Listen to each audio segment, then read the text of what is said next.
Carly Rae Jepsen, I Really Like You, en vi liker veldig godt. Det fredagsgjesten vår, Aurora, som vi skal prate med den neste timen, så det blir jo ganske så spennende. Og det så kult, for hun jo, det som så fint med Aurora, det at hun en veldig stor verdensstjerne, som har turnert og sunget og danset for tusenvis av mennesker over hele verden. Og så kan du samtidig risikere å gå forbi henne på gaten i Bergen, eller møte henne på en konsert, eller hva det måtte være. Ja, det helt rett, det. Vi så heldige at vi har Aurora med oss her. Hei, hvordan går det? Hallo, det går så bra, og du? Ja. Ikke verst. Vi har det fint, vi også. Ja. Veldig glad for å få prate med deg. Du har det jo sykt travelt om dagen, har du ikke det? Du, jeg har det. Men det rart. Det skal bare sånn 1 eller 2 fridager til, og så føler man at man ikke har det travelt likevel. Så jeg merker at jeg heldigvis flink på å zone helt ut. Og glemme at jeg har det travelt. Så jeg føler meg jeg har ro i sjelen der det gjelder. Så deilig. Hvordan klarer du å finne ro da på en dag? Jeg tror jeg liker å ikke våkne av alarm de få gangene man kan det. Og så bare leve som om du et barn. Bare tegne og leke litt med Lego.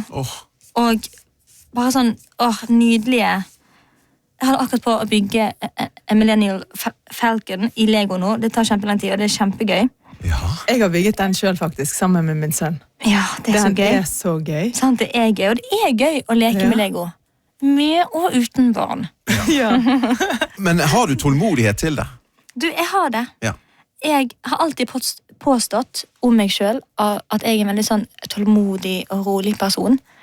Men så jeg egentlig ikke så tålmodig, jeg har merket. Så hvis jeg må vente på noe der man ikke gjør noen ting, da jeg ikke så flink. Men å lage noe med Lego i timesvis, det går fint. Jeg har veldig sånn hyperfokusert hjerne, heldigvis.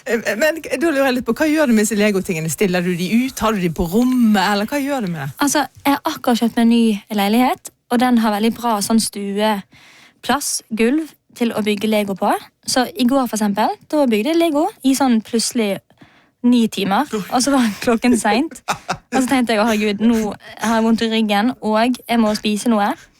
Men så fikk jeg litt panikk av at det var Lego overalt, så jeg tok fra alle bitene fra hverandre igjen, og begynte å sortere Lego-biter, for jeg ekstremt glad i å sortere ting etter farge, og sånn. Så nå jeg veldig inne i en sånn fase der jeg sorterer Lego-ting. Du liker litt orden også, altså. Ja. Altså, noe ut av det verste, det finnes en ting med Lego som jeg ikke liker så godt. Det hvis jeg ikke vet om at det ligger på bakken, så trakker jeg på Lego. Oh my god, det så forferdelig. Ja. Det gjør jeg hele tiden. Ja. Men det helt forferdelig hvis det mangler noe.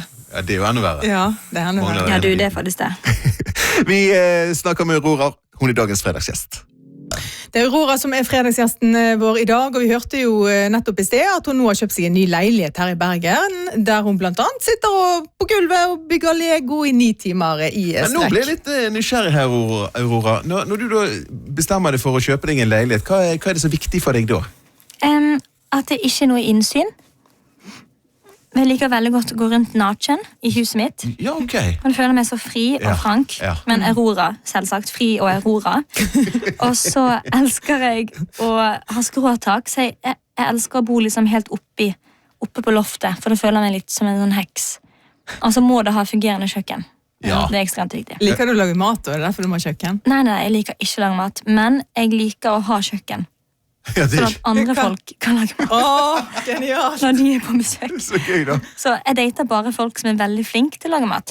Det er veldig bra. Ja. Men altså, ok, ingen innsyn. Jeg ser den, så ingen balkong da, eller tunge gardiner, eller hva er greiene? Vanligvis at det er så høyt oppe at på en måte ingen kan se inn. Ja. Og så skrå vinduer helt oppe på taket, for da er det på en måte bare himmelen.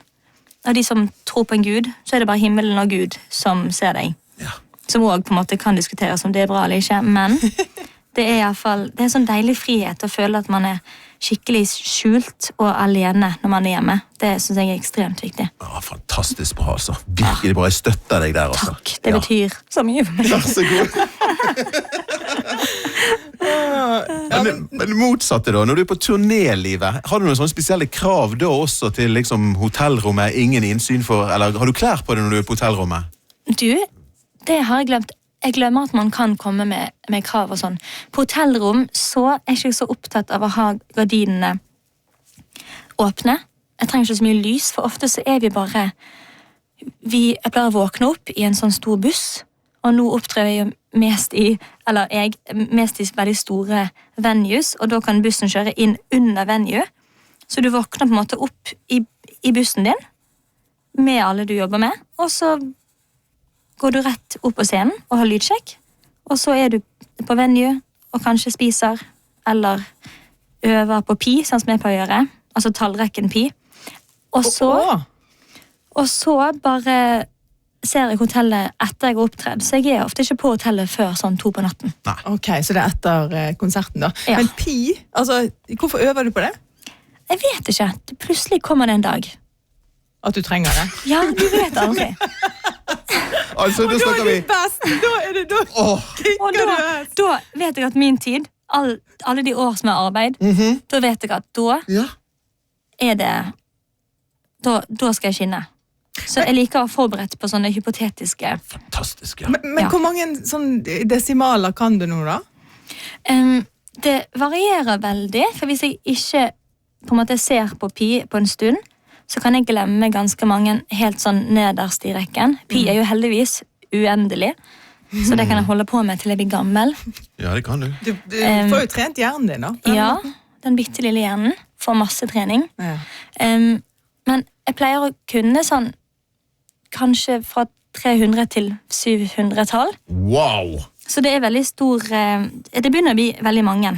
Du vet, verdensrekorden ble jo satt i 2015 på dette her. Men hvis han dør, så er det meg. Han er fra India. Altså, han klarte jo 70 030 desimaler og brukte over 17 timer på å ramse det opp.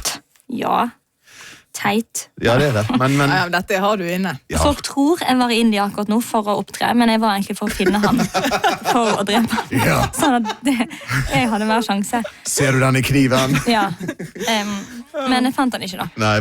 Men Aurora, du snakket om denne bussen som dere kjører rundt med. Hvordan er det inni den? Det er så koselig inni den. Han har et fungerende kjøkken, som igjen er veldig viktig for de andre som lager mat. Og så har han do og en liten dusj. Ja. Og så sover vi inne i sånne små fengselsbunker. Og så har jeg fått nå, i de siste år, et eget lite rom bak. Så der kan alle komme på besøk, og så ligger vi i sengen, og så ser vi på Ringenes Herre, eller spiller spill, så det er kjempekoselig. Det er det som å være på hyttetur med voksne folk. Ja, for dere er vel venner som er ombord i bussen? Ja, ekstremt gode venner. Ja. Så det er helt fantastisk, faktisk. Det er så koselig å være på en måte låst, at ikke man kan... Eller det er som å være liten igjen, og så er man på hytte, og så må man finne på ting. Det er skikkelig nydelig. Ja, nydelig også. Siste nylåten til Aurora, The Flood. Splittende musikk fra Aurora. Sangen heter The Flood, og Aurora er vår fredagsgjest, og de neste måneder så skal hun ut på Europaturné. I morgen i London, deretter går turen videre til Paris, Madrid, Portugal og ikke minst Bergenfest. Hvor er det egentlig du har vært? Du har jo snart vært i hele verden, har du ikke det? Og holdt konserter? Vi har faktisk vært nesten hele verden rundt et par ganger nå, så det er veldig... Jeg føler jeg har sett veldig mye. Jeg har vært nesten overalt i Asia. Nå har vi også 2 uker i Kina, også India. Altså mye i Australia, mye i Sør-Amerika og Nord-Amerika, mye i Europa. Så i Afrika er det jo så langt bare Marokko og Egypt, men jeg håper at vi kan besøke Afrika litt mer, fordi det er så masse nydelige land. Ja. Men får du sett noe? Du, ikke alltid, men oftere enn du tror. Ja. Ok, hva du ser etter da når du er der? God mat. Ja. Det er så gøy å spise god mat. Og det er så masse nydelige måter å spise på. Og ritualer rundt mat som jeg synes er så gøy. Og så er det så gøy å spise ting du ikke vet hva er engang. Ja. Du er ikke redd for å smake på ting? Nei, fordi jeg pleide å være jeg har jo veldig mange autistiske trekk som man kan diskuteres. Og mat er en av de, at jeg slet veldig mye med mat når jeg var liten, i å være modig og spise noe annet enn på en måte loff og smør, på en måte, for jeg synes mat var veldig skummelt. Så jeg er veldig, veldig glad for min egen utvikling av at nå jeg er skikkelig glad i mat, og jeg synes det er spennende og gøy med ny mat. Ja, det er jo helt utrolig, men du snakket om ritualer. Er det sånn, jeg ser for meg at i Asia, der spiser de på litt andre måter enn hva vi er vant til. Ja, og det Hva er gjør de veldig... Nei, det er ofte veldig sånn ekstravagant. Veldig sånne store, runde bord, med sånn rund plate. Heter det Lazy Susan på engelsk? Ja, det gjør det. Dessverre. Sånn som kan snurre rundt, og så er det masse småretter da. Altså det er masse småretter oppå. Veldig masse rare ting. De hadde sånne småtomater som var hult ut, og så hadde det fylt opp med fuglespytt. Ja. Som en delikatesse der, for det er masse kollagen, som de visst nok sier er veldig bra for Huden. kropp og hud, eller et eller annet sånt. Og det smakte bare som spytt, egentlig, så det var litt rart. Ja. Bare Men jeg har andre jo- sitt spytt. Ja, men jeg har jo klint før, så jeg Ja, vet jo hva det er. Men det var ingen tomat, vanligvis, Ja. i bildet da. Ja. Heldigvis. Men det er noe spennende med, jeg liker hva som er vanlig andre plasser, og hva vi synes er veldig sånn skummelt her. Men det er veldig sånn, det er spennende for hodet. Ja, visst er det det. Ja, det er det. Og når du er rundt om, får du tid, altså er du en som liker å gå og shoppe? Jeg er veldig glad i hvis det er vintage. Ja. Jeg har jo blitt veldig sånn radikal, holdt jeg på å si, på miljøfronten de siste 10 årene. Så da er det veldig vanskelig å handle klær uten å føle at man er en del av et problem. Så jeg liker jo, spesielt med på en måte ansvaret man har når man har mange unge folk som ser opp til deg og sånn, Ja. som kommer litt med å drive med musikk. Så jeg blir veldig sånn, jeg prøver å være litt forsiktig, men hvis jeg finner på en måte brukte ting, så liker jeg det veldig godt, selv om det lukter litt rart av og til. Men føler du på det der du snakker om der med dette ansvaret? Jeg har jo sett, altså du får jo utrolig mye hyllest. Folk elsker deg jo over hele verden, og du føler at det føler et ansvar med det. Koselig sagt. Ja, vi gjør jo det. Vi også elsker deg. I love you. Love you guys. Let's go Bergen. Aurora blir med oss også neste halve time. Vi gleder oss over fredagsgjesten vår, Aurora, som for lengst er blitt en artist som er elsket over hele verden, og som med denne klokkeklare stemmen sin og denne energiske sceneopptreden, så trollbinder jo hun publikum gang på gang på gang. Du sa du danser og blir helt svett, så du kan ikke ha så mye sminke når du er Gud. på scenen. Det blir bedre. Hvordan har du det etter en konsert? Det må jo være en voldsom utladning, tenker jeg. Ja, du, det er som å ha hatt samleie, på en måte, med Å, ja. tusenvis av folk. Tusenvis av folk, ja. I 1,5 time. I en annen time. Gud, så gøy, du. som jeg står på. Du kanskje tror det en gang. Og fredagsgjesten vår, Aurora, hun har fått ny leilighet uten innsyn, sånn at hun kan gå naken hjemme. Hun handler bare brukt for å inspirere fansen til å ta vare på verden, blant annet. Aurora, hva er du takknemlig for? Vet du hva? I dag tidlig så måtte jeg våkne opp 6:00. Og det synes mitt hjerte er så trist. Men så merket jeg når jeg våknet opp at det var allerede lyst, og at sommeren kommer, og at det er så deilig at hvert år så kommer lyset tilbake, uansett om vi tror det eller ei. Og jeg var veldig takknemlig i dag tidlig for hvor vakkert det er å leve i Bergen akkurat i dag. Men jeg merket at det var deilig å våkne opp i veldig sånn strålende humør. Jeg har vært glad i hele dag, som ikke er alltid, vet du. Og det akkurat nå er jeg veldig takknemlig, bare for at jeg kjenner at hodet mitt er på en god plass, og hjertet er på en god plass, og jeg er veldig glad, og jeg har mye lys inni meg. Og det er så deilig når du har det sånn. Det er deilig for oss å høre om også. Ja, Vi så blir bra. inspirerte nå. Altså. Ja, så bra. Ja, det må jeg si. Vi snakket litt om den fine gjengen, vennegjengen og bandet du har med på turnerlivet. Ja. Søstrene dine, skal de være med nå ute i Europa, eller? Oh my god, ja, jeg er jo så glad i de Ja. skoklumpene. Min ene storesøster nå, Miranda, hun er jo hun er make-up-artist, mens Victoria, som lager klær, hun er i Bergen. Har du noen av de med deg, altså har du Miranda med deg på turneen? Miranda er med av og til, Ja. bare der hun vil egentlig. På scenen så bruker jeg ikke så mye sminke egentlig, fordi alt blir bare, jeg danser så mye at jeg er jo bare en rød, svett fyr på slutten av konserten uansett. Så det er ikke så viktig hvordan jeg ser ut, føler jeg. Men det er veldig gøy, det er rart det å ha en storesøster med seg på tur. Det er som å ha sin beste venn, som har kjent deg siden jeg ble født, i alle fall. Hele mitt liv så er hun har hun vært der, og hun har eksistert. Men likevel så det så mange ting vi ikke vet om hverandre helt ennå. Ja. Selv om vi de nærmeste i hele verden, så det fortsatt ting å finne ut, og det liker jeg, for jeg føler at når vi på tur, langt vekke fra familien og Norge, så blir vi på en måte kjent med hverandre på en helt sånn dypere, ny måte. Og det noe jeg også elsker med livet, å bli kjent med mine store søstre på en sånn, bare mer og mer for hver dag som går. De de vakreste menneskene jeg vet. Blir du bedre kjent med de fordi at dere opplever ting sammen, eller fordi at det tid til å kommunisere og snakke om alt mulig? Jeg tror det tid å kommunisere og snakke om alt mulig, men også bare å oppleve nye ting med de du tror du kjenner veldig godt. Så merker du at det veldig mye vi må finne ut om hverandre fortsatt. Og det rart med familie, på en måte, fordi alle sine familier, hvis du heldig da, å ha en familie du nær, så jeg tror mange kan kjenne seg igjen i at man føler seg så hjemme, men likevel så fremmed. Fordi at det så få som vet alt om deg, og alle litt forskjellige med alle menneskene de har i livet sitt.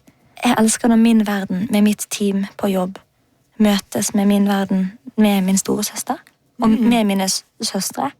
For da føler jeg at den siden av verden min også finnes, når mine søstre kan se det også. Ja. Så jeg føler det blir mer ekte, at jeg kan ta på det. Så de veldig sånn, det veldig viktig for meg. Jeg blir veldig glad. Vet du hva jeg har sett på Instagram? Ja, jeg tror jeg vet det. Aurora på fotballkamp.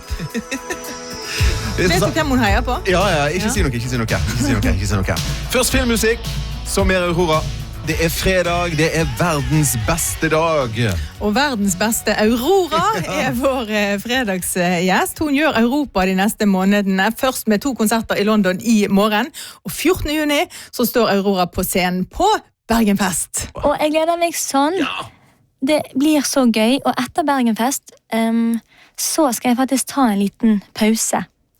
Og etter de siste konsertene i år så det en liten stund til jeg kommer tilbake, faktisk. Må bare advare om det. Okay. Så det blir veldig sånn, det blir som en liten sånn midlertidig avskjed. Så jeg gleder meg ekstremt. Ohoi! Hvorfor det dagen før jeg har bursdag. Oi! Ja, hva det du skal da? Jeg skal faktisk drive med litt andre ting. En liten stund. Ikke for lenge, jeg lover. Jeg holder allerede på å lage en nytt album. Ja. Men jeg skal gjøre litt andre ting en liten stund. Bare for å få litt... For å gjøre noe litt skummelt. Det hemmelig, eller kan du si hva det? Det så hemmelig at du kanskje kan tro det. Og hun skal begynne på kokkekurs, hun skal lære seg å lage mat. Ja. Var det? Mesterkokken Aurora, ja. Velkommen til mitt kokekjøkken. I dag så skal vi lage snegler med paddespytt. Ja.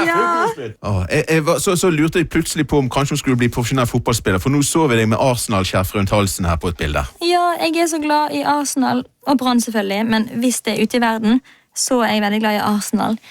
Jeg hadde en som var veldig nær meg en gang, som gikk bort, og han var veldig glad i Arsenal. Så helt siden han døde, så har jeg lovet å på en måte gå på litt Arsenal-fotballkamper her og der, og heie på de for han. Og så med årene så har jeg blitt fan selv, så nå har jeg vært på ganske mange kamper faktisk rundt om i verden med de, så det veldig gøy. Hvordan heier du? Det fullt supporterutstyr? Ja, jeg har masse fotballdrakter, både av Martin Ødegaard underskrevet, og Frida Månum, som spiller på kvinnelaget. Og det gøy at Norge har en hver sin norsk spiller på både Arsenal mannlig team og kvinnelig team, som veldig gøy. Ja. Det føles veldig sånn skjebnebestemt. Og jeg synes det gøy med fotball. Det føles akkurat som musikk for meg. Folk som bare møter hverandre og samles rundt noe som bare gøy og føler kjærlighet. Men du som så stor stjerne, hvordan blir du tatt imot da når du kommer på en Arsenal-kamp? Får du gå i fred? Deltar du på noen måte? Eller? Jeg får ofte sitte i en sånn boks. Ja. Så jeg kan ikke si at det jo en veldig fancy fotball på en måte. Så jeg sitter ofte inne i en sånn boks. De låser meg inn der, for de så flaue over at jeg der. Det synes jeg, ja. Så jeg sitter ofte inne i boksen min og kikker ut og heier. Og så har jeg noen som hjelper meg å gå inn en sånn bakvei. Ja. Så Så jeg går på en måte inn og ut av rumpen til arenaen Det gjør hver gang. Ja. Har du spilt fotball selv noen gang, eller er det bare gøyere å se? Nei, du, jeg er livredd ball. Ja. Det er derfor du har en boks, da. Derfor jeg har boks. Det er trygt. Det er trygt. Security, she's Jeg er here. så redd av å få ballen i trynet. Det har skjedd en gang da jeg var liten, og ja. siden da så er jeg livredd all ballsport. Ja. Ja. Til og med om folk hiver på en måte en bitteliten et papirlapp til meg, så jeg trekker meg bort i stedet for å ta den mot. Jeg har sånn instinkt. Ja. Ja, men det kan jeg jobbe med. Ja. Det kan du. Dukk.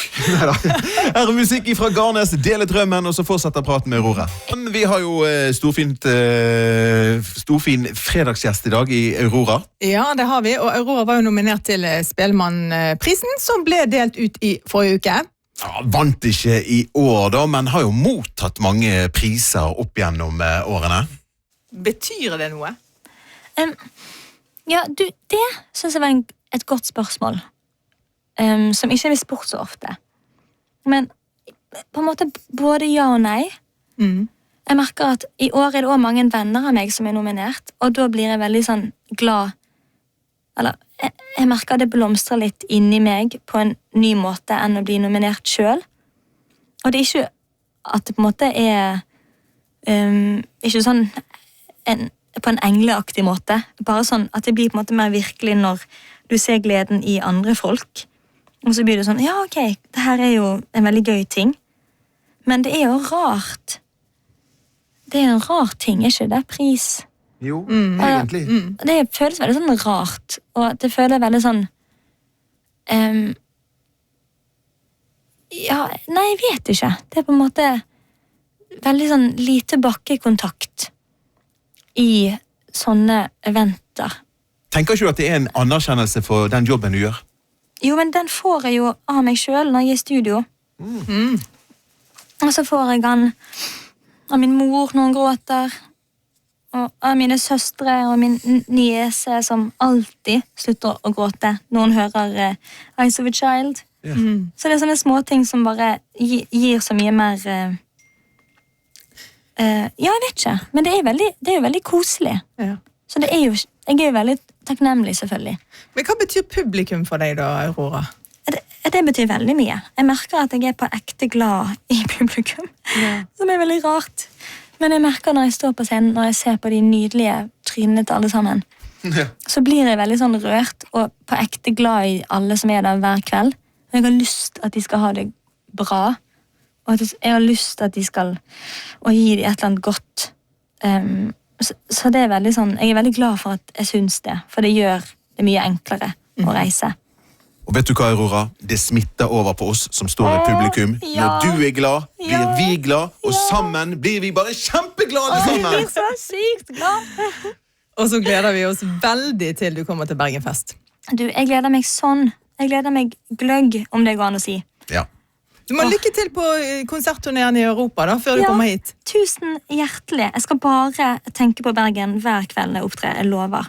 Takk skal du ha, Aurora, for Vær at så du hadde god. sjanse til å være med oss. Takk for meg. Ha det! Ha det. Ha Takk det for nå. bra. Det var dritkoselig. I like måte. Ha det. Bye, bye.